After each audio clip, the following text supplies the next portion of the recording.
같이 기도하시겠습니다.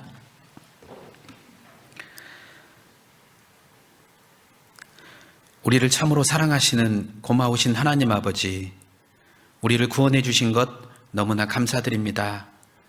구원받은 저희들 또 주님의 몸된 교회 가운데 또 거하게 하시며 저희를 그 은혜 속에서 기르시는 주님의 은혜에 너무나도 감사를 드립니다. 오늘도 우리에게 주신 말씀을 통해서 삶의 변화를 받고 또 다짐과 결심의 시간을 가질 수 있도록 도와주시길 원합니다. 또 우리에게 맡겨주신 복음 전파의 사명을 끝까지 우리가 최선을 다해서 또 전할 수 있는 저희들 되게 도와주시길 원합니다. 해외 멀리에서 복음을 전하고 계시는 우리 선교사님들, 그 어려운 상황 속에서도 복음을 전하는데 다른 것이 문제되지 않도록 도와주시길 원합니다. 건강도 가정도 지켜주시길 원하오며 이 어려운 시기지만 더욱더 그 믿음 속에서 교회가 든든히 서갈 수 있도록 주님께서 도와주시길 원합니다. 오늘의 시종을 주님의 자비로운 손길에 부탁드리며 고마우신 예수님의 이름으로 감사하며 기도드렸습니다. 아멘. 구약성경 사무엘상 17장 보겠습니다.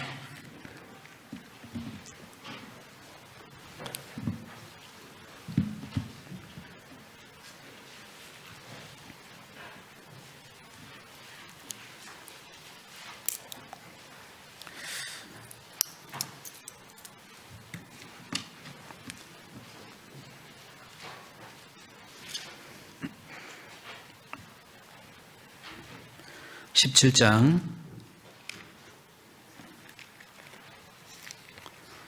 1절부터 제가 읽겠습니다.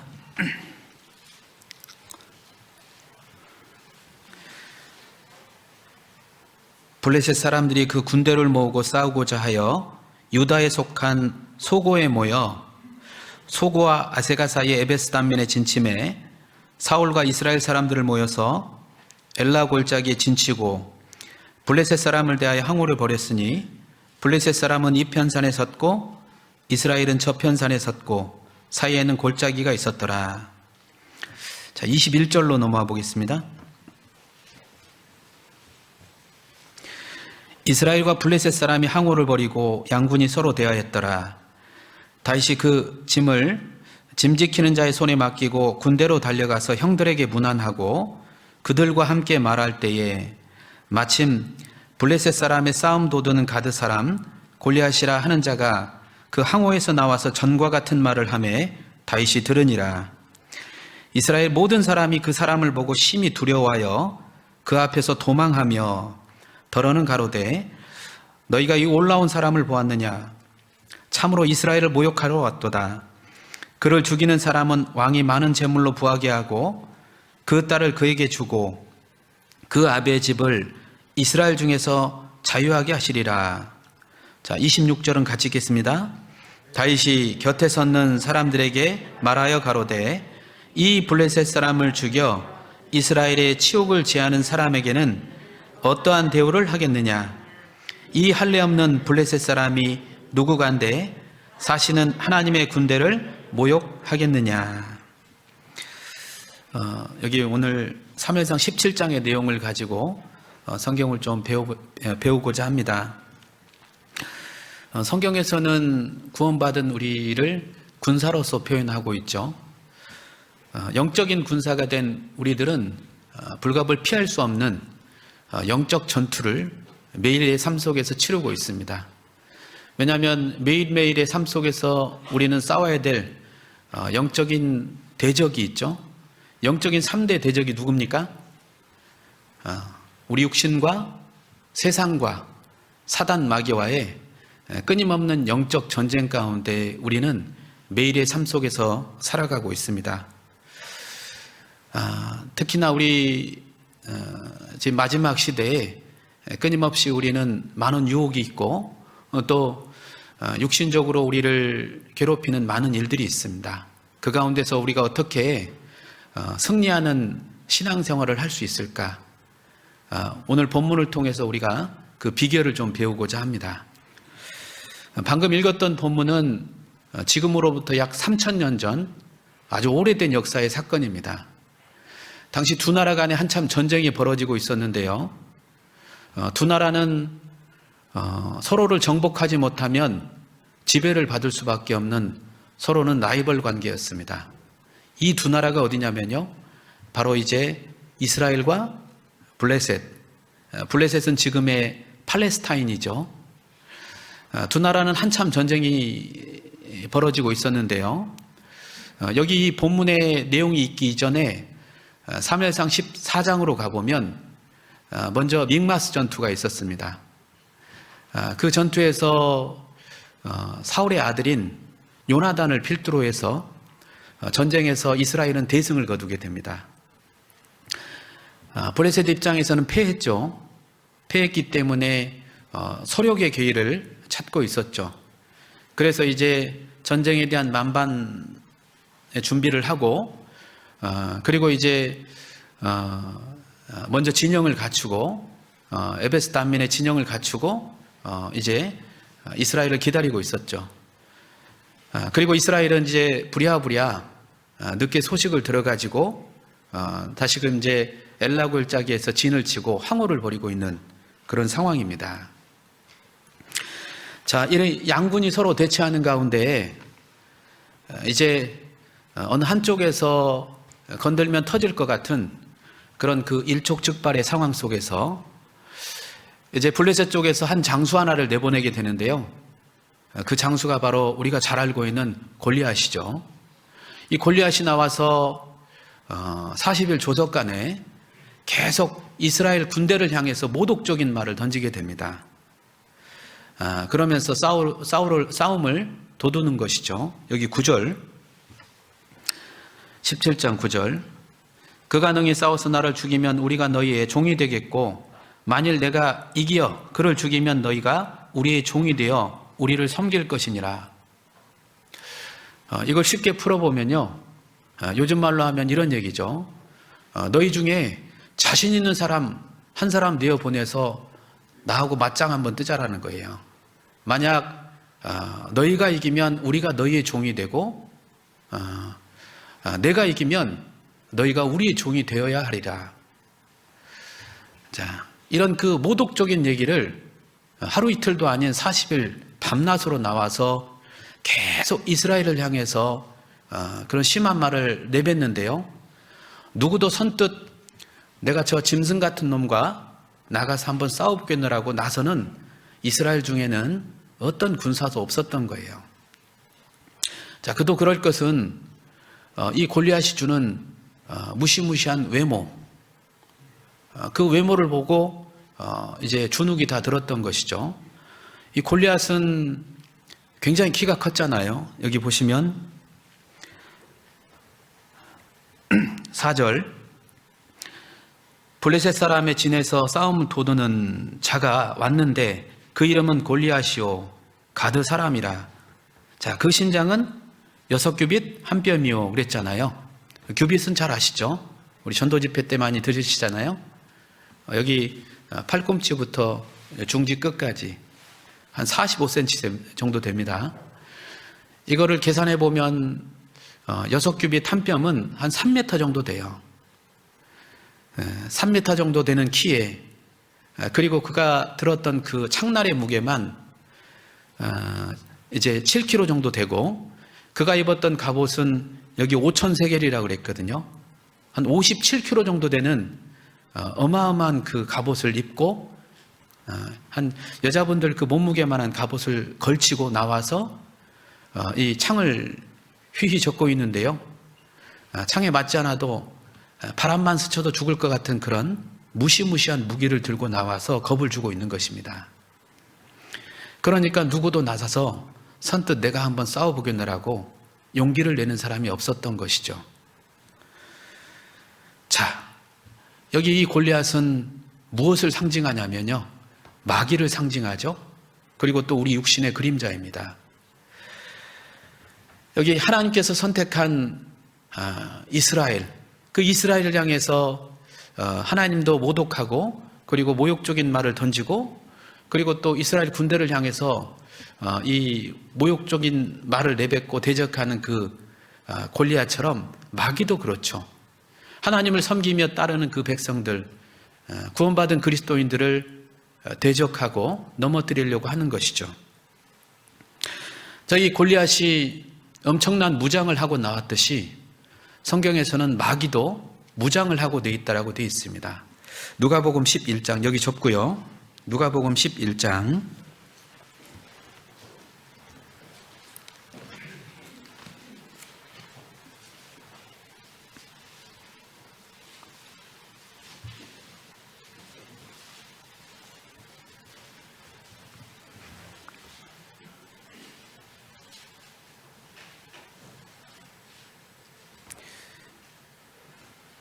11장 21절 강한 자가 무장을 하고 자기 집을 지킬 때에는 그 소유가 안전하되 더 강한 자가 와서 저를 이길 때에는 저의 믿던 무장을 빼앗고 저희 재물을 나누느니라. 자, 보시면요. 여기 강한 자는 마귀를 가리킵니다. 그리고 여기 자기 집을 지킬 때에는 할 때 여기 자기 집은 세상을 가르치죠. 그런데 여기 더 강한 자가 와서 저를 이길 때에는 그럼 더 강한 자는 누구일까요? 누구실까요? 예수님이시죠. 우리는 연약한 병사와 같습니다. 그런 우리가 우리의 능력만으로 마귀를 이길 수 없습니다. 우리가 어떻게 이 영적인 전쟁 앞에서 사단 마귀와의 그 싸움 앞에서 승리를 거둘 수 있냐? 그것은 전적으로 하나님께서 도와주셔야 돼요. 주님의 능력을 힘입고 우리가 싸워야만 이길 수 있다라는 그 전쟁의 모습을 우리에게 보여주는 것이죠. 자, 여기 마귀는 성경의 표현대로 삼킬 자를 두루 찾는 우는 사자와 같이 이 나약한 그리스도인들을 괴롭히면서 넘어뜨리려고 하는 것이죠. 이스라엘의 그 군사의 모습처럼 때로는 우리가 영적 전쟁 앞에서 두려움에 떨 때도 있고 뒤로 물러설 때도 있거든요. 그런 우리가 어떻게 하면 승리를 할 수 있을까? 승리하는 신앙생활을 할 수 있을까? 본문의 내용은 우리에게 훌륭한 교훈을 줍니다. 자, 이 사무엘상 14장의 그 내용에서는 이스라엘이 승리를 거두었죠. 그 믹마스 전투에서는 승리를 거두었는데요. 이번 전투에서는 전생의 그 승세가 이제 블레셋 쪽으로 그 승세가 기우는 듯 보입니다. 자, 그런 상황에서 하나님은 가만히 계셔요. 아무 말씀도 안 하시거든요. 침묵하고 계십니다. 그러다가 이제 한 사람을 내어 보내게 되는데요. 그 사람이 누굽니까? 다윗이죠. 그런데 이 다윗은 우리가 생각했을 때 상식적으로 이해가 가지 않은 사람이에요. 왜냐하면 그는 그 어린 미소년이죠. 전쟁터에 나가가지고 군사훈련을 한 번도 받아본 사람이 아닙니다. 그런데 그 어린 다윗을 세워가지고 전쟁에서 승리하게 했죠. 다윗이 가졌던 건, 다윗이 그 손에 쥐었던 건 그에게 익숙한 그 물맷돌 5개를 붙잡고 그 엄청난 골리앗을 넘어뜨렸던 것이죠. 이 내용은 너무나 잘 아시죠. 다윗과 골리앗의 어떤 내용 자체를 세상에서도 많이 비유하잖아요. 그런데 우리가 이 내용 속에서 먼저는 이 하나님께서 왜 다윗을 세우셨을까? 궁극적인 이유는 이렇습니다. 먼저는 이 약한 다윗을 세워서 하나님의 영광을 나타내시죠. 성경의 그 내용을 쭉 전반적으로 읽어보면 하나님은 약한 자를 들어서 하나님의 그 강한 역사를 나타내시죠. 그리고 또 나약한 그 다윗에게도 하나님의 영광을 돌려주시려고 하는 것입니다. 영적인 전쟁은 우리의 그 육신의 능력만으로 이길 수 있는 전쟁이 아니라는 거예요. 우리의 경험, 그리고 또 우리의 어떤 신앙의 구력, 이거 가지고 우리가 영적인 전쟁 앞에 승리할 수 없다라는 것이죠. 왜냐하면 우리 육체는 신뢰할 만한 게 못 돼요. 이는 아무 육체라도 하나님 앞에 자랑하지 못하게 하려 하심이라 라는 말씀처럼요. 여기 다윗이 사무엘상 17장에 그 전쟁터 안에 이 골리앗 앞에 섰을 때 육신적으로는 너무 초라했잖아요. 보잘것없는 사람이었죠. 약한 그 어린 미소년이었죠. 마찬가지로 그런 모습으로 전쟁터 앞에 나왔듯이 예수님도 그러셨거든요. 예수님도 이 땅 가운데 오셨을 때 외모는요 너무 초라했습니다. 사람들은 2000년 전에 특히 이스라엘 백성들은 그들이 많은 그 문제를 안고 있었기 때문에 예수님의 등장을, 그 메시아의 등장을 고대해 왔죠. 그들은 육신적으로나 현실적으로나 민족적으로나 많은 고통을 안고 있었습니다. 그렇기 때문에 이 문제를 한꺼번에 해결해 줄 수 있는 능력을 겸비한 강력한 통치자가 그들 가운데 오기를 원했거든요. 그런데 예수님은 어떤 모습으로 오셨죠? 그 해와 별과 달들을 만드신 창조주께서 이 땅 가운데 오셨을 때는요, 한낱 인간이 만든 그 짐승의 구육, 그 가운데 나셨고, 그리고 또 어촌 마을의 평범한 목수의 아들로서 예수님은 자라나셨죠. 성경에 보면 예수님의 외모에 대해서 자세하게 표현된 말씀은 없습니다. 그런데 유추해 볼 수 있는 그런 말씀들이 있거든요. 우리 이사야 53장.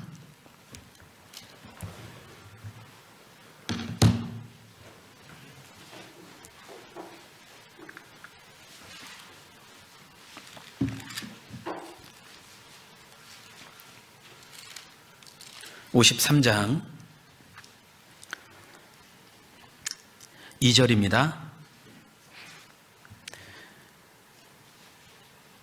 그는 주 앞에서 자라나기를 연한 순 같고 마른 땅에서 나온 줄기 같아서 고운 모양도 없고 풍채도 없은즉 뒤에 같이 읽겠습니다.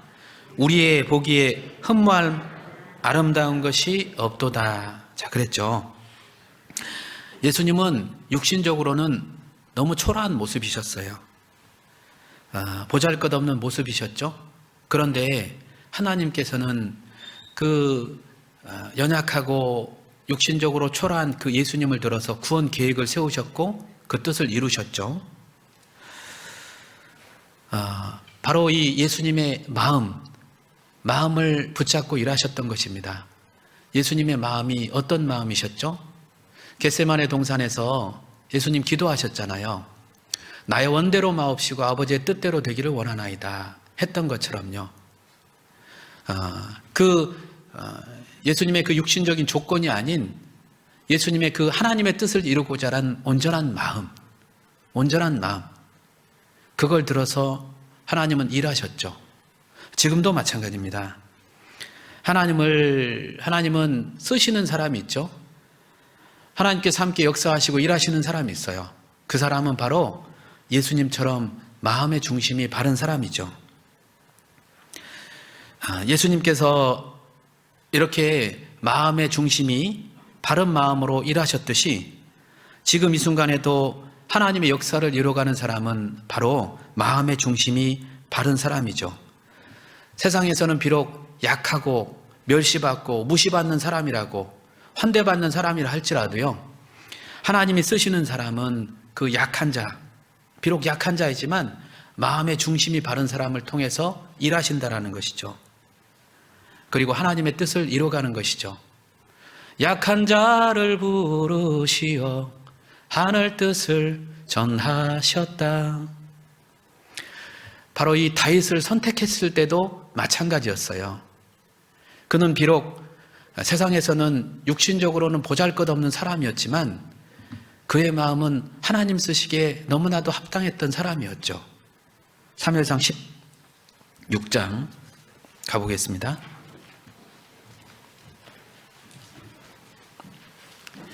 사무엘상 16장. 사무엘상 16장의 내용은요, 우리 사무엘상을 쭉 읽어보면 이제 이스라엘의 초대 왕이 누구죠? 사울 왕이잖아요. 사무엘상 9장을 보면 하나님은 이스라엘의 초대 왕 사울 왕을 세우셨죠. 자, 그런데 사울 왕이 처음에 잘했잖아요. 사울에 대해서 쭉 읽어보면 사울은 처음에 겸손한 사람이었습니다. 사무엘이 왕으로 하나님의 뜻을 쫓아 왕으로 삼으려고 할 때 그가 행구사에 숨을 만큼 그는 자신의 부족함을 알고 그리고 또 하나님 앞에 참 겸손한 사람이었죠. 그리고 또 순종적인 사람이었잖아요. 이제 아버지가 잃어버린 양을 찾아오라고 했을 때 그때 아버지의 뜻을 쫓아 세 군데나 힘들지만 가가지고 양을 찾게 되죠. 그리고 또 유아랴의 개념도 잘 알았잖아요. 사무엘 선지자를 찾아가는데 빈손으로 가지 않았거든요. 어르신을, 그러니까 나이 드신 분들을 생각할 줄 알고 공경할 줄 알고 그런 사람이었거든요. 그랬던 그가 그랬기 때문에 이제 이 사무엘상 11장까지는 하나님께서 도와주셔가지고 전쟁에서 승리를 거두게 됩니다. 암몬 족속과의 싸움 속에서 그가 승리하게 되잖아요, 전쟁에서. 그리고 12장에 넘어오면 하나님께서 약속하셔요. 하나님을 경외하고 그리고 마음을 다해서 진실히 섬기라고, 그러면 언제든지 도와줄 거라고 그렇게 약속하시거든요. 그런데 13장에 넘어와서 블레셋 대군이 쳐들어왔을 때 겁을 내거든요. 11장의 내용처럼 그가 정말 하나님을 의지하고 있었으면 겁나지 않았을 텐데, 담대히 싸웠을 텐데 13장에서 겁을 내는 거예요. 이스라엘 백성들이 다 겁내고 있을 때 그도 겁이 났습니다. 그때 하나님께서는 어떤 얘기를 보내시냐면요, 이제 사무엘 선지자를 보내가지고 하나님의 뜻을 보이겠다 했거든요. 그리고 정한 날을 기다리라. 그런데 어때요? 기다리지 않잖아요. 자기 생각대로 이제 번제를 미리 드려버리죠. 사무엘 선지자가 도착해가지고 왕이시여, 어찌 망령되이 그 번제를 드렸나이까. 기다리지 못한 채 번제를 드려버렸어요. 그리고 나서 이제 이 하나님께서 그 사울왕을 세웠다라는 것을 후회했다라고 표현되어 있습니다. 그리고 나서 이제 15장으로 가보면 그런 사울을 버리지 않고 하나님께서 다시 한번 기회를 주시는 내용이 나옵니다. 그래가지고요, 어떤 그 명령을 내리시냐면요, 아말렉을 진멸하라. 모두 진멸하라. 그것은 다시 한번 기회를 주시는 거예요. 그런데 어때요? 진멸하지 않죠. 자기의 보기에 좋아 보이는 것, 감나가는 것, 기름진 것, 그걸 가지고 오잖아요. 아가광을 살려가지고 오잖아요. 그때 하나님께서 이제 다시는 기회를 주지 않겠노라고 하시면서 이제 차기 왕을 찾거든요. 그래서 이제 베들레헴으로 사무엘 선지자를 보내죠. 그래서 이제 이새의 집안으로 들어가게 해서, 이새는 다윗의 아버지거든요.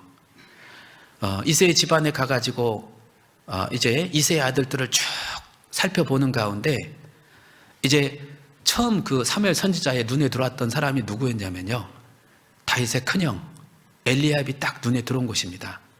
사무엘 선지자가 뭐라고 하냐면요, 이 사람이 하나님의 기름 부으심을 받을 사람이라고.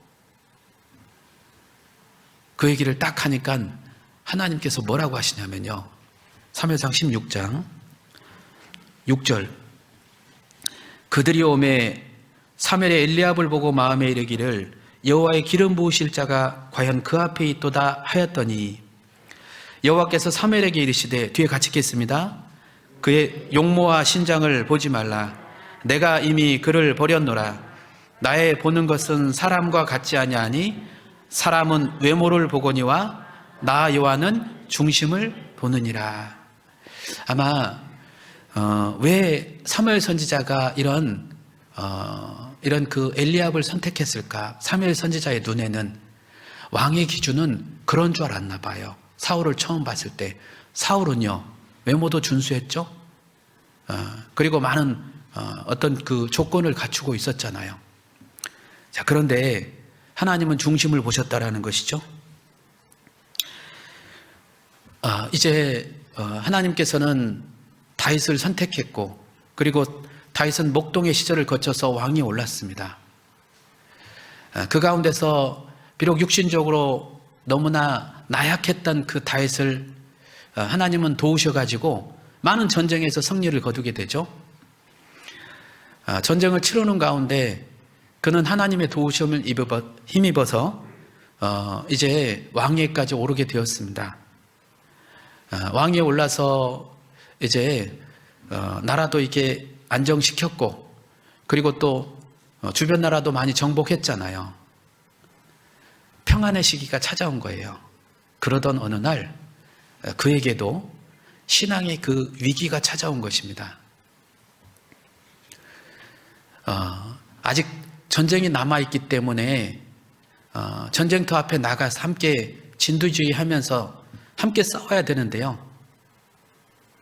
더 이상의 목표의식을 잃어버렸던, 뭔가 이렇게 전쟁에 나가서 싸워야 된다라는 그 뚜렷한 목표의식을 잃었던 다윗은요, 전쟁터에 나가지 않은 거예요.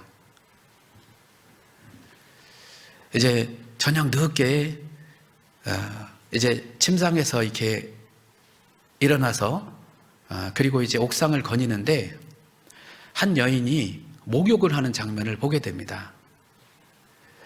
그전 같으면 눈을 거두고 돌아왔을 텐데 그 여인이 누군지 알아보게 되고, 알아봤는데 누굽니까? 자신의 그 충성스러운 그 신하의 아내였잖아요. 우리아의 아내였죠. 우리아는 누구냐면요, 사무엘하 23장의 다윗의 유언 속에서 자신과 함께 전쟁터를 누볐던, 목숨 걸고 싸웠던 그 정말 충성을 다했던 부하잖아요. 그 부하의 아내거든요. 그러면 돌려보내야 되는데 그 여인을 불러다가 간음하게 되고, 그리고 또 살인죄까지, 그걸 덮으려고 살인죄까지 범하게 됩니다. 그리고 시간이 쭉 흘러가요. 조용히 시간이 흘러가거든요. 그리고 나서 한 1년 남짓 흘렀을까요? 한 선지자가 찾아와서 이제 다윗이 지었던 죄를 이제 폭로하게 되죠.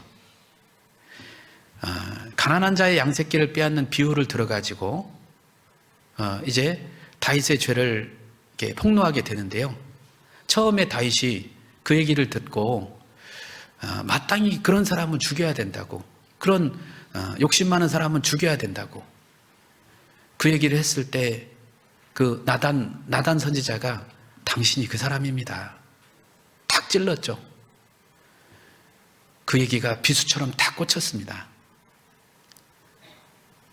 그러면서 다윗은요, 오랜 시간 동안 참회의 시간을 보내게 돼요. 눈물을 흘리며 정말 그 침상을 적시며 그는 마음의 고통을 안게 되죠.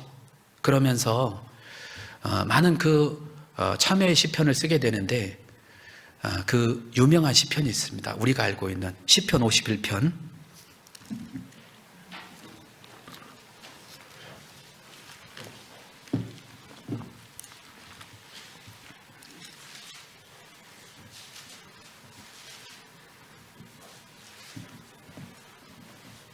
(51편) 5절. 내가 죄악 중에 출생하였으며 모친이 죄 중에 나를 잉태하였나이다. 6절 같이 읽겠습니다. 중심의 진실함을 주께서 원하시오니 내 속의 지혜를 알게 하시리이다. 하나님은 다윗을요, 목동의 시절이나 왕위에 오랐을 때나 언제나 그의 마음을 살펴보았죠. 그가 마음이 바른지, 정말 중심이 바른지. 하나님의 관심사는 거기에 있었던 것이죠.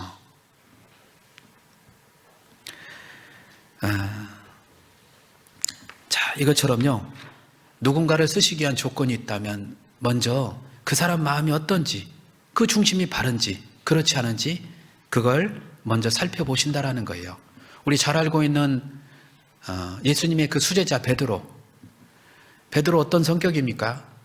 베드로는 참 용기 있는 사람이죠. 결단력 있는 사람이죠. 맺고 끊는 것이 분명한 사람이잖아요. 그래서 자신의 업으로 삼았던 그물을 딱 버리고 뒤도 안 돌아보고 주님 쫓았습니다. 그랬던 그 베드로가 이제 예수님 앞에 이런 고백도 하죠.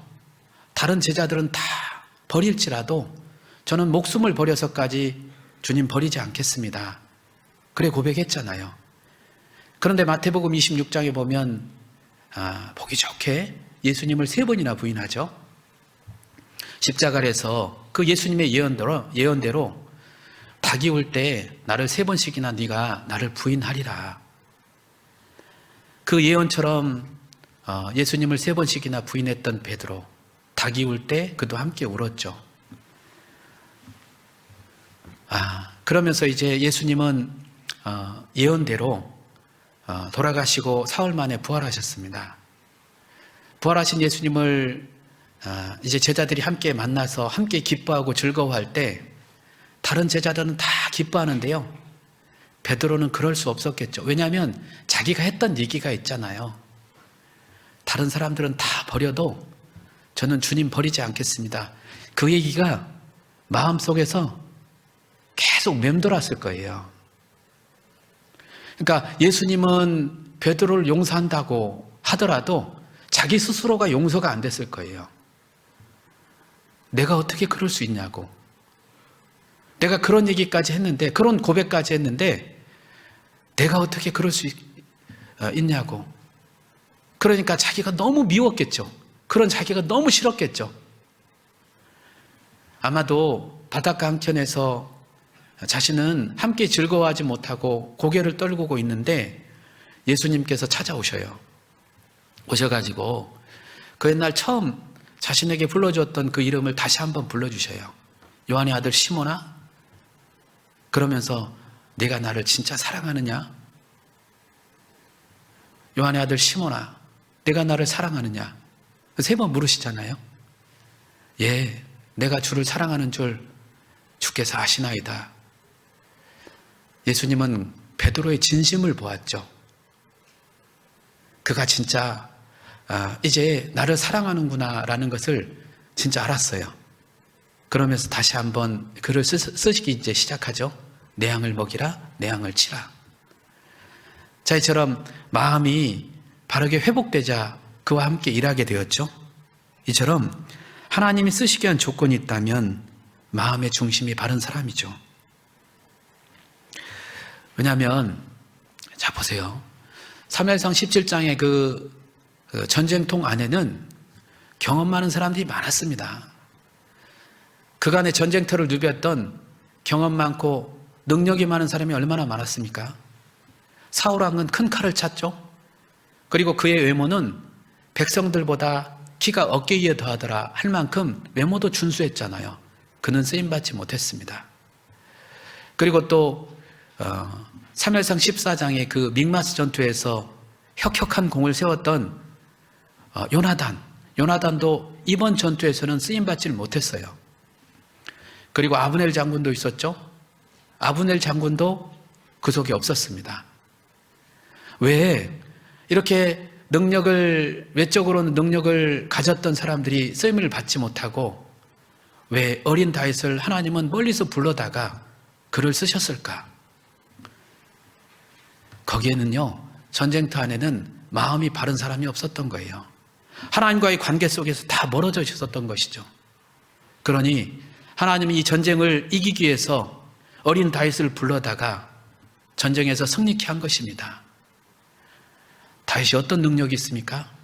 다윗은요, 하나님 말씀에 순종하는 능력, 그리고 또 정말 하나님을 그 계산 없이 사랑했던 그 마음, 그 순전한 마음이 있었던 것이죠. 그런 다윗을 불러다가 하나님은 전쟁에서 승리케 하셨죠. 자, 이것처럼요, 언제나 하나님은 그 마음이 바른 사람을 들어서 하나님의 역사를 펼치신다라는 것이죠. 사람의 마음은 평상시에는 잘 드러나지 않습니다. 그 사람이 어떤 마음을 가지고 있는지. 그런데 어려울 때 드러나요. 힘들 때 드러난다고요. 우리 모두가 시련을 겪을 때 그 사람의 그 마음도, 그 사람의 그 신앙의 수준도 드러나게 돼 있습니다. 마치 여름철에는 숲속의 새집이 잘 드러나지 않죠. 잘 보이지 않거든요.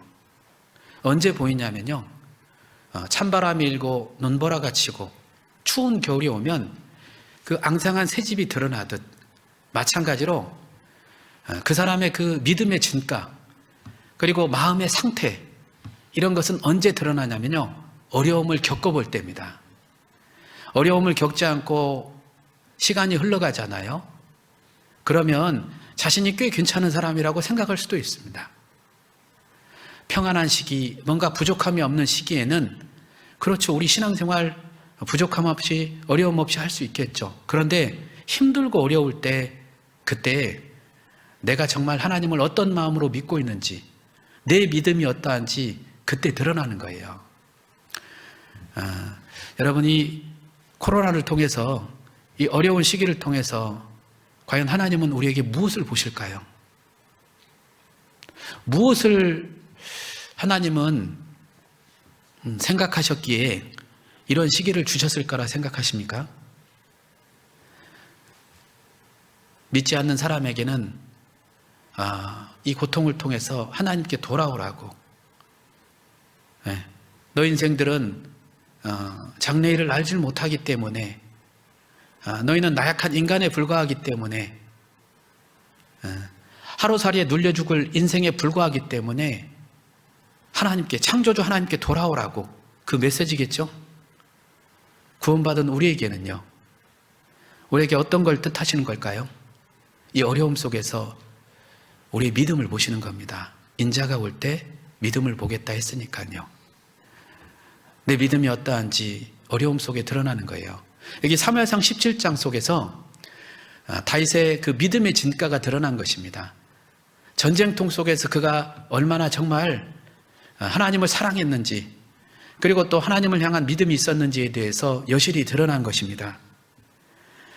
사람은 어떤 마음을 가지고 있느냐에 따라서 보는 눈이 달라지게 되어 있습니다. 여기 사무엘상 17장에서 이스라엘 군사들은 눈앞에 두려움을 주는 골리앗은 보이는데 하나님의 심정이 어떤지를 보지를 못하는 거예요. 과연 지금 모독적인 상황을 겪고 있는 하나님은 어떠하실까? 그런 마음을 읽는 그 어떤 사람도 없었던 것이죠. 그런데 다윗은 달랐습니다. 다윗은요, 그 하나님의 심정으로, 또 하나님의 시각으로 보니까 골리앗은요, 한낱 인간에 불과한 것이죠. 그냥 그 옛날 그 자기가 양을 지키기 위해서 싸웠던 사자나 곰 정도로 눈앞에 보이는 것이죠. 우리가 이 상황을, 환경을 어떠한 시각으로 보느냐, 이건 너무나 중요합니다. 가끔 우리는 눈앞에 보이는 현실의 상황에 붙잡혀가지고 두려움에 떨 때가 많이 있거든요. 자, 그런데 하나님의 시각으로 보게 되면 우리는 다른 마음을 갖게 돼요. 그렇잖아요. 하나님의 시각으로 보게 되면 이길 수 있다라는 마음을 갖게 되는데, 내 기준에서 보면 두려울 수밖에 없습니다. 우리는 종종 여러 모형의 골리앗 앞에 서게 되죠. 그죠? 지금이 어떤 그 눈앞에 보이는 두려움을 주는, 외적으로 두려움을 주는 이런 군사의 골리앗이 아니라요, 우리에게 우리 인생 가운데 두려움을 주는, 신앙생활하는 가운데 두려움을 주는 여러 모양의 골리앗 앞에 설 때가 있습니다. 어떤 분은 경제적인 문제의 골리앗, 또 어떤 분은 자녀 문제의 골리앗, 또 어떤 분은요, 건강 문제의 골리앗, 그리고 또 어떤 분은 직장 문제의 골리앗. 자, 여러 모양의 골리앗 앞에 설 때가 있어요. 여러분은 우리가 내가 어떤 시각으로 바라보느냐, 내가 하나님의 마음으로 그 상황을 바라보느냐, 하나님의 시각으로 그 상황을 살펴보고 바라보느냐, 그렇지 않으면 내 입장에서 바라보느냐. 이거 이 간단한 것 같지만요, 우리가 이길 수도 있고 질 수도 있다라는 거예요. 전쟁 앞에 하나님의 시각으로 상황을 바라봐야 됩니다. 그런 예가 있죠. 이스라엘 백성들이 그 가나안 땅에 들어갈 때 정탐꾼을 보냈습니다. 그리고 정탐 보고를 받았죠. 근데 정탐 보고가 엇갈렸잖아요. 10명의 정탐꾼은 어떤 보고를 하죠? 우리가 그들을 어떻게 이기냐고. 우리는 메뚜기 같아서 어떻게 이길 수 있겠냐고. 자기 비하를 했죠. 왜요? 자기 시각으로 바라보니까. 자기 상황에서 형편을 요목조목 살펴보니까 어떻게 이길 수 있겠냐고. 그런데 여호수아 갈렙은 어떤 얘기를 하죠? 그들은 우리의 밥이라고. 그들은 우리의 밥이라고. 왜 그랬을까요? 왜 다른 시각으로 보게 되었을까요? 민수기 14장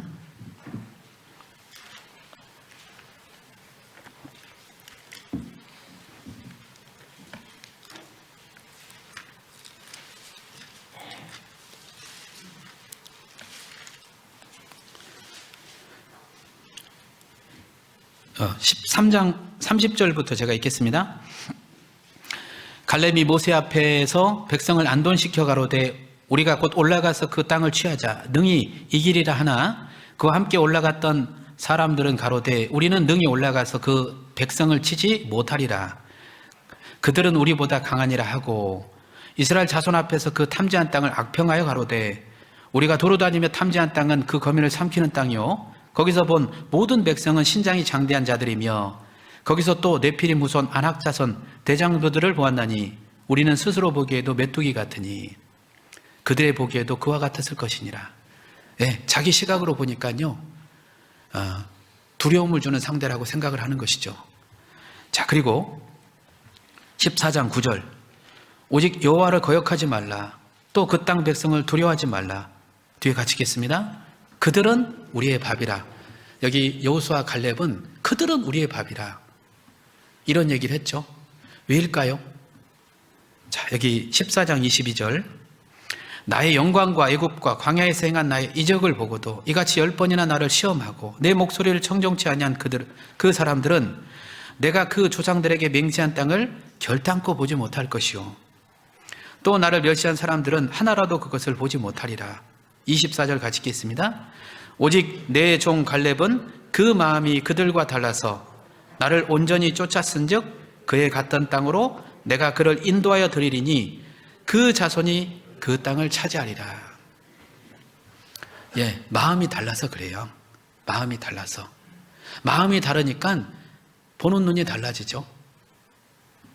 우리가 어떤 마음을 갖느냐에 따라서 우리는 능히 이 전쟁 앞에 승리하는 신앙생활을 할 수도 있고 그렇지 않으면 매일매일의 삶 속에서 이스라엘의 군사들처럼 두려워 떨면서 한 발짝도 나가지 못하는 그런 두려움을 안고 사는 군사의 모습, 그런 모습으로 우리가 살아갈 수도 있습니다. 결국 어떻게 마음을 먹느냐, 그거에 따라서 우리에게 약속하신 하나님의 기업의 땅을 우리가 차지할 수도 있고 그렇지 않으면요 하나도 그 얻지 못할 수도 있다라는 것이죠. 우리가 어떤 마음을 먹느냐. 그 아프리카에 신발을 팔러 갔던 두 영업사원이 있었다고 얘기합니다. 두 영업사원이 아프리카에 도착해서 이제 상황을 보는데요. A라는 영업사원은 그 상황을 보고 본사에 전화를 걸었대요. 여기 비행기 티켓 좀 예매해 주세요. 돌아가야 되겠습니다. 사람들이 신발을 신지 않습니다. B라는 영업사원은 똑같이 본사에다 전화를 걸어가지고요. 여기 신발 5만 켤레만 보내주세요. 다 팔 수 있습니다. 신발을 신지 않는 건 동일한 상황이잖아요.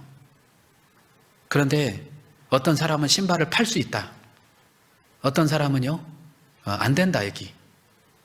마음이 다르니까 보는 시각이 다른 것이죠. 그리고 우리가 어떤 마음을 먹느냐에 따라서 반드시 우리 인생의 미래의 결과가 달라지게 돼 있습니다. 여러분, 우리가 여기 앉아서 정말 신앙생활을 하면서 주님 앞에 쓰임받는 것도 과거 내가 어떤 마음을 먹었느냐에 따라 얻게 된 결과인 것이죠. 내가 그때 마음을 달리 먹었다면 이 자리에 없을 수도 있어요. 내가 그때 바른 마음을 먹었기 때문에 내 뜻을 굽히고 순종했기 때문에 이곳 가운데 나와서 내가 하나님 앞에 쓰임을 받는 하나의 도구로서 앉아있을 수 있는 것이죠. 결국 내가 지금 어떤 마음을 먹느냐에 따라서 반드시 조금 있다가 우리 인생의 결과가 달라지게 되어 있습니다. 대저 그 마음의 생각이었다면 그 위인도 그러한즉 지금 이 순간 내가 어떤 마음을 먹느냐에 따라서 반드시 결과가 달라져요. 여기 그 민수기 그 내용을 보면요, 이스라엘 백성들이 가나안 땅 들어올 때 이제 애굽에서 10가지 재앙을 경험했고 홍해의 기적을 경험했고 그리고 광야의 그 생활 속에서 하나님의 임재를 경험했죠. 특히 여호수아 갈렙은요 정탐꾼의 임무까지 맡아가지고 이제 가나안 땅을 살펴볼 수 있는 모든 과정에서 쓰임을 받았던 사람입니다. 어떻게 그럴 수 있었을까? 그는 마음이 남달랐던 거예요. 마음이 달랐던 것이죠. 예, 변하지 않고 쭉 마음이 변하지 않고 이제 끝까지 하나님 앞에 쓰임을 받았던 것이죠. 그런데 어때요? 우리 마음은 시시각각 변하잖아요. 자주 변하거든요. 처음 우리가 신앙생활 했을 때 내가 정말 하나님을 뜨겁게 사랑하고 그리고 또 순전한 마음으로 하나님 앞에 말씀 앞에 순종하고 그리고 또 계산 없이 형제자매들을 사랑했던 그 마음, 그런 마음이 한결같이 유지되면 좋은데 그러지 않을 때가 있잖아요. 시간이 흐르면서 모든 것이 바뀌어져 갈 때가 있거든요. 변해버릴 때가 있어요. 그런데 특히 갈렙이란 사람은 어떻게 변하지 않고 그 마음을 유지할 수 있었을까? 자, 보십시오. 하나님 그 약속을 받았던 그때가 이제 40세였는데 가나안 땅을 분배할 때가 이제 85세거든요. 45년이 흘렀습니다. 환경도 달라졌고 그리고 세월도 흘렀는데 왜 그 마음이 변하지 않았을까? 왜 변하지 않았을까? 왜 바뀌지 않았을까요? 왜 변하지 않았을까요? 그는요, 변하지 않는 하나님을 붙잡고 산 거예요. 여러분, 세상에 많은 것들이 변해가죠. 많은 것들이 달라지잖아요.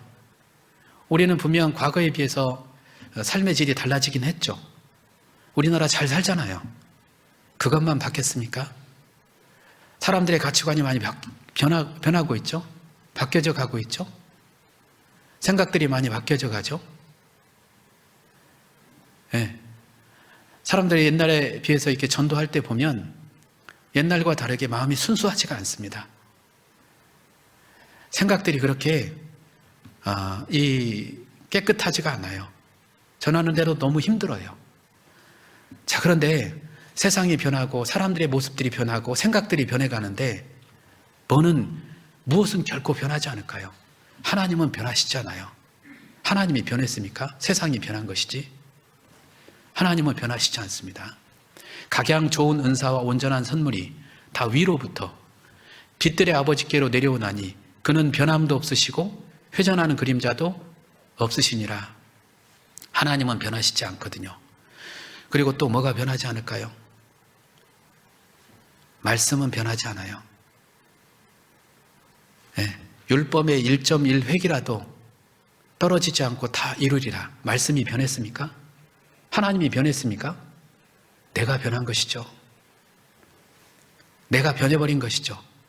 환경을 보고 상황을 보고 그렇게 살아가다 보니까. 그럼에도 불구하고 왜 이 갈렙이란 사람은 45년의 세월이 흘렀는데 왜 변하지 않았을까요? 매일매일의 삶 속에서 하나님을 붙잡고 말씀을 붙잡고 살았던 거예요. 어떤 사람이 변할까요? 시간이 흐르면서 어떤 사람이 변할까요? 한때는 정말 뜨거웠는데 한때는 정말 신앙의 재미를 느끼고 거기서 기쁨이 있었고 거기서 그 즐거움을 찾았었는데 내가 왜 이렇게 변해버렸지? 왜 그럴까요? 매일매일의 삶 속에서 하나님을 붙잡지 않고 말씀을 붙잡지 않는 내 모습을 발견하게 됩니다. 여러분, 그래서요, 우리가요, 우리 여기 그 전쟁 그 상황처럼 우리도 골리앗 앞에 설 때 있거든요. 분명히 승리할 수 있거든요. 승리의 비결을 주셨거든요. 그 승리의 비결은 다윗처럼 우리가 어떤 마음 속에서 살아가느냐, 우리가 이길 수도 있고 질 수도 있다라는 것이죠. 하나님께서 우리를 이 가운데 부르실 때 우리 다른 거 본 게 아니잖아요. 외적인 조건을 봤습니까? 내가 얼마나 건강한지, 내가 얼마나 배웠는지, 그리고 내가 얼마나 가졌는지, 그게 중요했습니까? 그게 아니었죠. 내가 어떤 마음 상태로 하나님 앞에 나왔는지 그걸 하나님 보셨거든요. 그 마음을 들어서 우리를 구원해 주셨고 그리고 우리를 쓰셨잖아요. 내가 하나님 앞에 귀하게 쓰임받을 수 있었거든요. 그런데 시간이 흐르면서 내가 정말 하나님의 일 앞에 내가 물러가고 있다라면 여러분, 마음을 다시 한번 정말 정리해 볼 필요가 있습니다. 하나님은 언제나 우리에게 마음을 요구하시거든요. 처음에 내 아들아 내 마음을 달라. 마음을 보셔요. 지금 이 순간에도 다른 어떤 조건을 찾는 게 아니고 정말 하나님 앞에 쓰임받기를 원하는 바른 마음을 가진 사람들을 하나님은 지금도 찾고 그리고 그리워하시고 계시겠죠. 그 성경에 보면 다윗이 죽고 난 다음에 여러 왕들이 나왔는데요. 그 왕들의 사적 가운데 표현된 말씀 가운데 이런 표현이 있죠. 다윗과 같지 않았더라. 다윗과 같지 않았더라. 다윗과 같지 않았더라.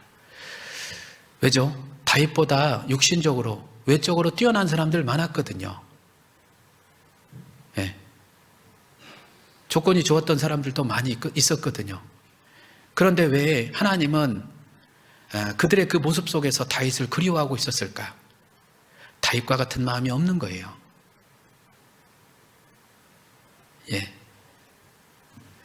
그래서 우리가 정말 하나님 앞에 쓰임을 받아 그 전쟁에서 승리하려면 우리가 어떤 마음을 가지고 살아가느냐, 그것이 중요하다라는 것이죠. 능력은 하나님께 있습니다. 우리가 어떤 마음을 가지고 살아가느냐, 그것을 능력을 입을 수도 있고 그렇지 않을 수도 있어요. 그래서 우리가 마음을 바르게 붙잡는 것이 중요하다라는 것이죠. 자, 그리고 여기 사무엘상 17장, 자, 두 번째 비결입니다.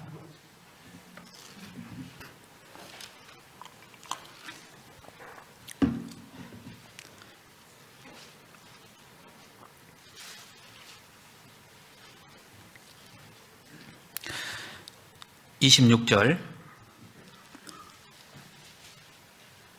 다윗이 곁에 섰는 사람들에게 말하여 가로되 이 블레셋 사람을 죽여 이스라엘의 치욕을 제하는 사람에게는 어떠한 대우를 하겠느냐. 뒤에 같이 읽겠습니다. 이 할례 없는 블레셋 사람이 누구간데 사시는 하나님의 군대를 모욕하겠느냐. 자, 보시죠. 원래 다윗은 전쟁하러 간 게 아니에요. 아버지의 명을 따라서 도시락 건네주려고 거기에 갔었거든요. 도시락을 건네주고 돌아오려고 했었는데요. 뒤에서 들려오는 그런 그 얘기가 있었던 것입니다. 하나님을 향해서 모독적인 얘기를 하고 있는 골리앗의 그 목소리가 들려온 거예요. 그냥 가려고 했는데 도무지 돌아설 수가 없었던 것이죠. 왜냐하면 자신이 그토록 사랑하는 그 하나님께서 모욕적인 상황, 모독적인 상황을 겪고 있는데 이 상황에서 내가 아무런 반응도 보이지 않고 아무런 일을 하지 않고서는 도무지 돌아갈 수가 없었던 것입니다. 그래서 돌아서서 내가 비록 약하지만 내가 저 짐승 같은 골리앗과 한번 싸워보겠노라고 용기를 내었던 것이죠. 바로 사랑의 반응이잖아요. 사랑의 반응이죠. 마찬가지로요. 우리에게도요. 이런 그 모독적인 상황에서 우리가 아무런 반응을 보이지 않는다. 그럴 수 없잖아요. 예를 들어가지고요. 이제 우리 가족 중에서 누구 한 사람이 부모님이나 내 자녀가 누군가에게 그 모욕적인 상황을 겪고 있는데 내가 아무런 반응을 보이지 않는다. 그럴 수 있습니까? 그럴 수 있어요? 네. 어머님들은 막 자녀들이 정말 모독적인 상황을 겪고 있으면 달려들잖아요. 어떻게든. 또 그것을 해결해 주려고 하잖아요. 그것이 사랑의 반응이죠. 사랑한다면 반드시 반응이 일어나게 돼 있죠. 성경에 예를 들어가지고 요한복음 그 2장에 예수님께서요 예루살렘 성전에 올라왔는데요. 그 성전이 시장바닥이 된 것입니다.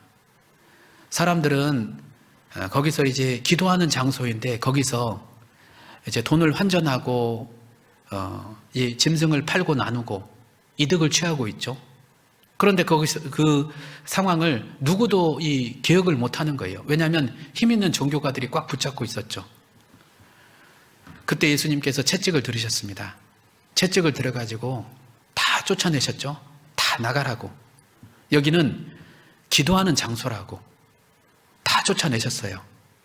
그 모습을 두고 이제 제자들이요 구약의 말씀을 끌어다가 이런 표현을 해요.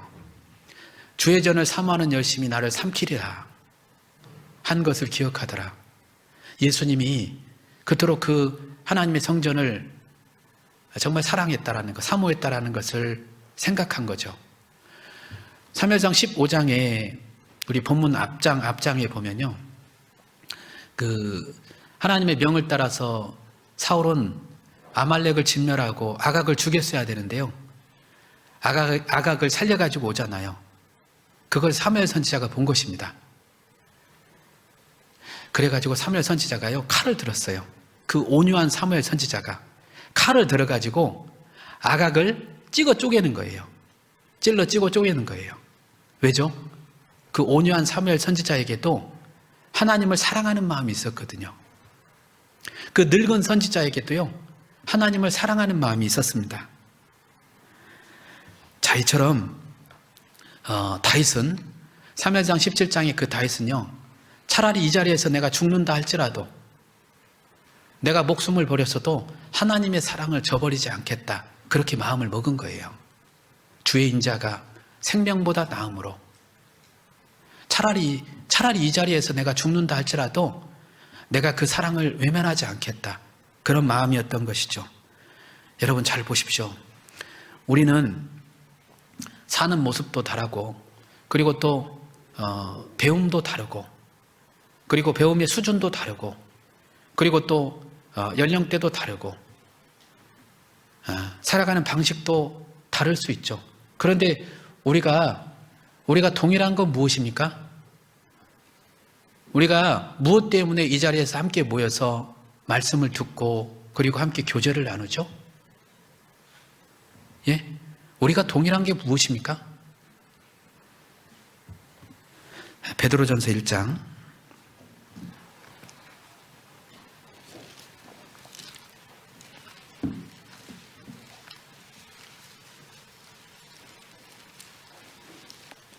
8절 1장 8절 (8절) (9절) 같이 읽겠습니다. 예수를 너희가 보지 못하였으나 사랑하는도다. 이제도 보지 못하나 믿고 말할 수 없는 영광스러운 즐거움으로 기뻐하니 믿음의 결국 곧 영혼의 구원을 받음이라. 우리가 구원을 받았기 때문에 한자리에 모여 있잖아요. 그런데 우리가 또 함께 모일 수 있는 이유, 함께 할 수 있는 이유는요, 예수를 보지 못하였으나 뭐라고요? 사랑하는 도다. 그죠? 여러분, 우리가 구원을 받았다는 나의 가장 확실한 증거가 무엇입니까? 여러분, 구원을 받고 난 다음에 무엇이 그토록 변했나요? 어떤 마음의 변화가 찾아왔죠? 예수를 보지 못하였으나 사랑하는 도다. 이제 나도 그 예수님을 사랑하게 되었잖아요. 그 예수님을 사랑했기 때문에 우리는 이후의 삶 속에서 예수님과 관련된 이 성경을 보게 되고 그리고 또 이 교회를 사랑하게 되고 형제자매들을 사랑하게 되었잖아요. 그렇게 우리가 변했잖아요. 사랑 때문에. 그리고 그 사랑에 보답하고 싶은 마음이 생긴 거죠. 그게 신앙생활이잖아요. 여러분, 신앙생활이 다른 말로 무엇입니까? 그 은혜에 보답하는 것이죠. 여호와께서 내게 주신 모든 은혜를 내가 무엇으로 보답할꼬? 사랑은 말로 하는 것이 아니죠. 사랑합니다. 사랑합니다. 말로 하는 것이 아니죠. 그 백화점에 가보면 지금은 없는데요. 옛날에는 그 점원들이 에스컬레이터 쭉 올라가면 에스컬레이터 앞에서 그렇게 얘기를 하죠. 사랑합니다, 고객님. 근데 그 사랑이 느껴지세요? 느껴지세요? 사랑합니다, 고객님. 얘기했을 때 그 앞에 가가지고 정말 저를 사랑하세요? 물어보십시오. 뭐라 그럴까요? 왜 그러세요, 고객님? 그러지 않을까요? 사랑은 말로 하는 것이 아니죠. 사랑은 분명히 그 행함과 진실함이 나타나게 돼 있습니다. 행함이 나타나게 돼 있어요. 그게 사랑의 반응이죠. 그러니까 진짜 구원을 받은 사람은요, 행함으로 나타나게 돼 있다고요. 마음이 변하고 행함으로 나타나게 돼 있다고요. 여호와께서 주신 모든 은혜를 내가 무엇으로 보답할꼬? 그게 신앙생활이거든요. 보답하고 싶은 마음. 그래서 우리가 그 보답하고 싶은 그 마음 때문에 우리가요, 봉사도 하고 전도도 하고 그런 거잖아요. 그래서 신앙생활이라는 것은 의문의 율법에 매이는 것이 아닙니다. 무슨 얘기냐면요, 누가 하라고 그래서 신앙생활 하는 게 아니라고요. 엄연히 보면요, 내가 하고 싶어서 하는 거예요. 신앙생활이라는 건. 분명히 짚고 넘어가야 될 건요, 여러분, 진짜 내가 하고 싶어서 신앙생활을 하는 것입니까? 아니면 누가 하라고 해서 하는 것입니까? 우리가 하고 싶어서 하는 거잖아요. 내가 하고 싶어서 하는 거잖아요. 맞아요? 출애굽기 21장에 보면 귀 뚫린 종의 얘기가 나옵니다. 이제 종의 신분으로 주인의 집에 들어왔어요. 기한이 차가면 이제 단신으로 왔으니까 단신으로 나가야 되는데요.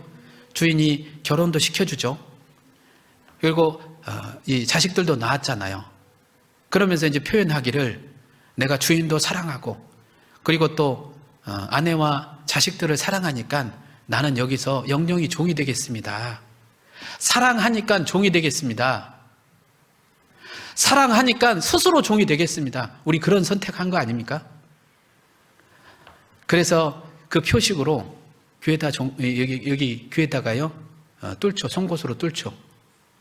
우리 신앙생활도 내가 사랑했기 때문에 하는 거잖아요. 우리는 의문의 율법에 매이는 것이 아니라 사랑에 매이는 것이죠. 그것이 내가 구원을 받았다라는 확실한 증거잖아요. 우리가 사랑할 때 많은 것을 견디고 이겨낼 수가 있습니다. 우리 육신의 본성, 우리 육신적으로 너무 강한 내 육신을 어떻게 이겨낼 수 있습니까? 내가 주님의 사랑에 붙잡혔을 때 이겨낼 수 있는 거예요. 야곱은 라헬을 사랑했습니다. 사랑했기 때문에 7년을 수일처럼 여겼어요. 그렇죠? 예수님도 우리를 사랑했어요. 사랑했기 때문에 정말 하늘 보좌 영광을 다 내려놓고 이 땅까지 오셔서 육신의 고통을 짊어지신 거예요. 분명 사랑엔 힘이 있습니다. 아가서 8장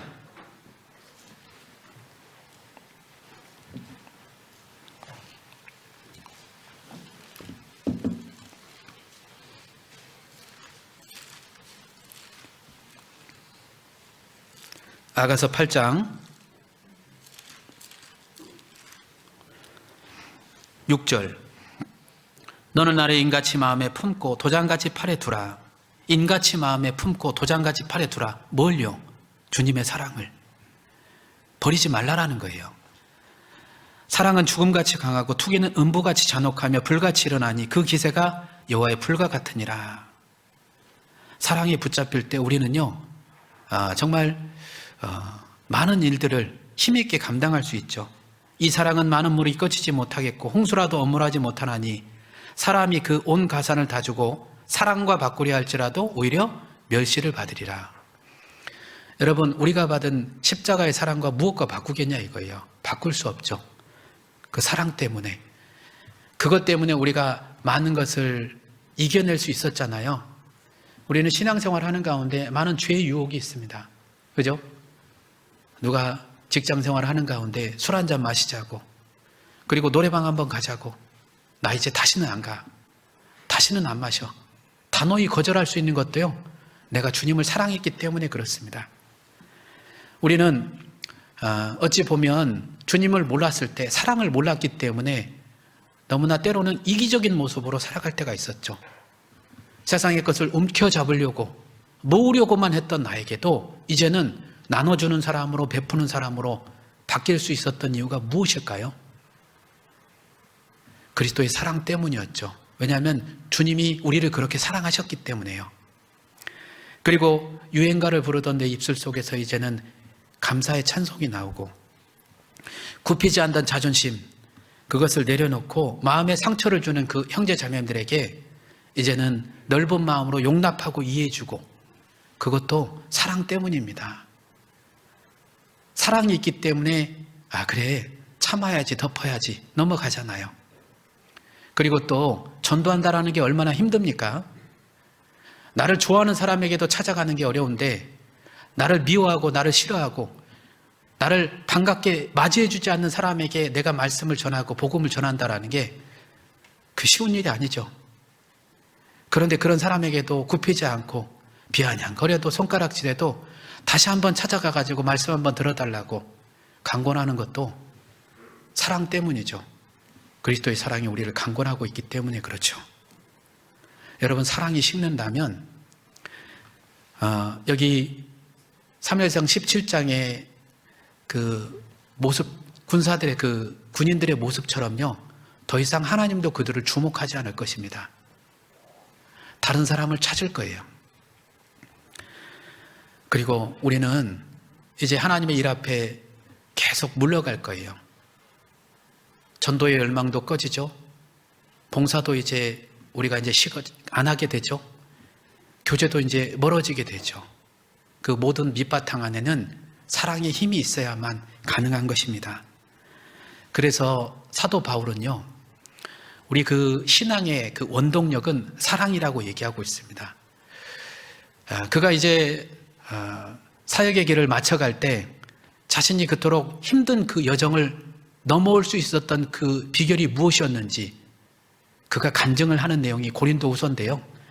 고린도후서 5장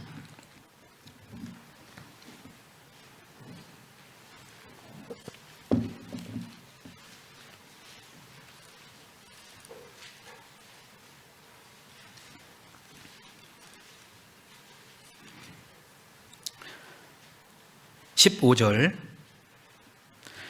저가 모든 사람을 대신하여 죽으심은 산자들로 하여금 다시는 저희 자신을 위하여 살지 않고 오직 저희를 대신하여 죽었다가 다시 사신 자를 위하여 살게 하려 하심이라. 다시는 나만을 위해서 살지 않겠노라고 다짐하면서 그렇게 그 살아왔던 사도 바울, 무엇이 그걸 가능케 했을까? 14절 같이 읽겠습니다. 그리스도의 사랑이 우리를 강권하시는도다. 우리가 생각컨대 한 사람이 모든 사람을 대신하여 죽었은즉 모든 사람이 죽은 것이라. 사랑이 그 모든 것을 가능케 했어요. 넘게 했어요. 그렇죠? 영혼을 향한 사랑, 먼저는 하나님을 향한 사랑, 그리스도의 사랑, 그리고 또 형제자매들을 사랑하는 마음, 그리고 또 영혼을 향한 그 사랑 때문에 견딜 수 있었던 것이죠. 사랑이 가능케 했던 것입니다. 그것이 원동력이었다라는 것이죠. 여기 우리 신앙생활 하는 가운데요, 아마 오랜 시간을 견디며 참아오며, 그리고 참 힘든 일 많잖아요. 신앙생활 하는 가운데 때로는 놓고 싶고 내려놓고 싶고 그냥 포기하고 싶은 그 순간에도 내가 다시 한번 용기를 내가지고 나갈 수 있었던 것도 그리스도의 사랑이 우리를 밀어냈기 때문에 그렇습니다.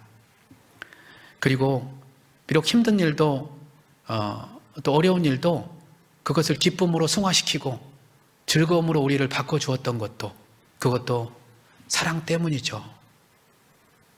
가만히 생각해 보면 힘든 일이 없었던 건 아닌데 그 힘든 일을 넘어왔던 것은 그래, 그리스도의 사랑이 있었기 때문이구나 라는 것을 생각하게 됩니다. 정리해 보게 됩니다. 여러분, 앞으로 우리가 왜 신앙생활을 해야 됩니까? 왜 우리가 신앙생활을 끝까지 해야 됩니까? 그리스도의 사랑 때문이죠.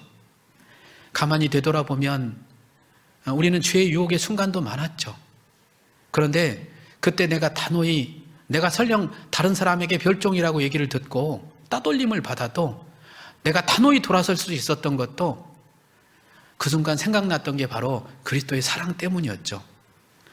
그리고 또 매몰차게 돌아서는 그 사람에게도 다시 한번 내 자존심을 굽히고 한번 말씀을 들어달라고 강권했던 것도 사랑 때문이었죠.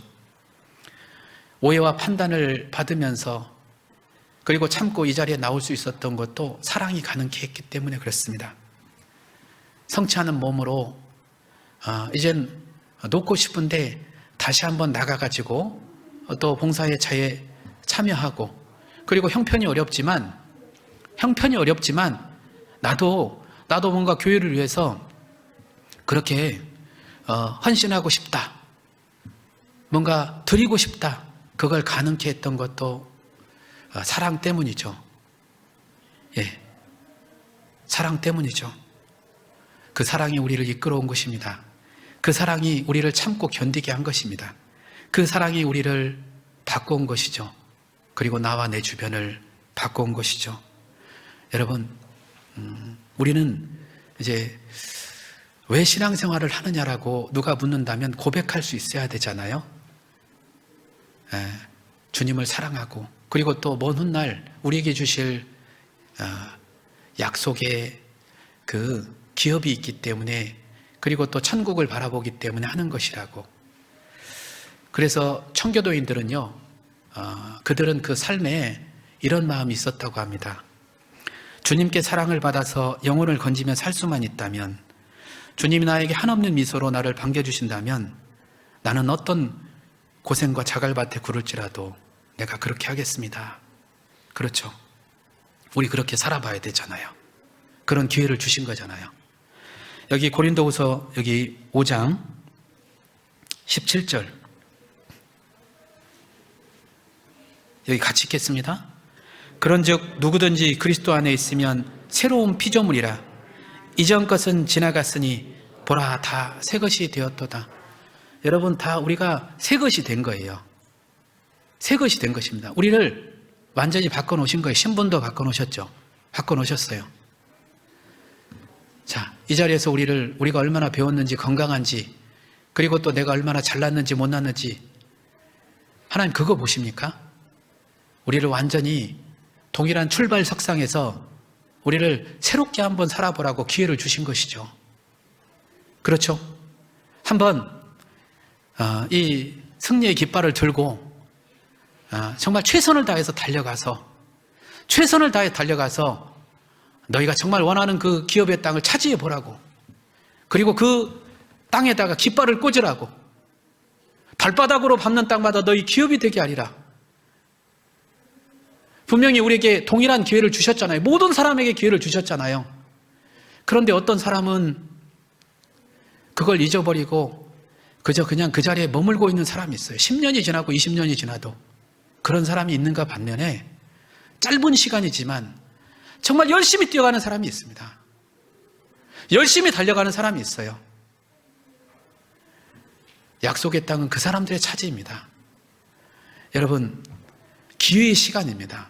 결국 되돌아보면, 달리 생각해보면 힘든 시간이 아니라 기회의 시간이에요.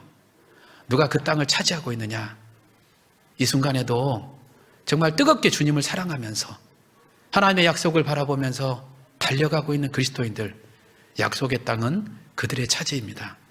같이 기도하시겠습니다. 우리를 참으로 사랑하시는 고마우신 하나님 아버지, 우리를 구원해 주신 것 너무나 감사드립니다. 구원받은 우리들 이렇게 주님의 일을 할 수 있도록 도와주시고, 또 주님과 함께 동역할 수 있는 귀한 일을 맡겨주신 것 너무나 감사드립니다. 기회가 주어질 때마다 정말 우리가 최선을 다해서 주님의 일을 감당할 수 있도록 도와주시고 마지막 순간까지 뒤로 물러가지 않고 끝까지 싸워서 우리가 주님의 영광을 드러내는 삶, 약속의 기업을 차지하는 삶을 살아갈 수 있도록 도와주시길 원합니다.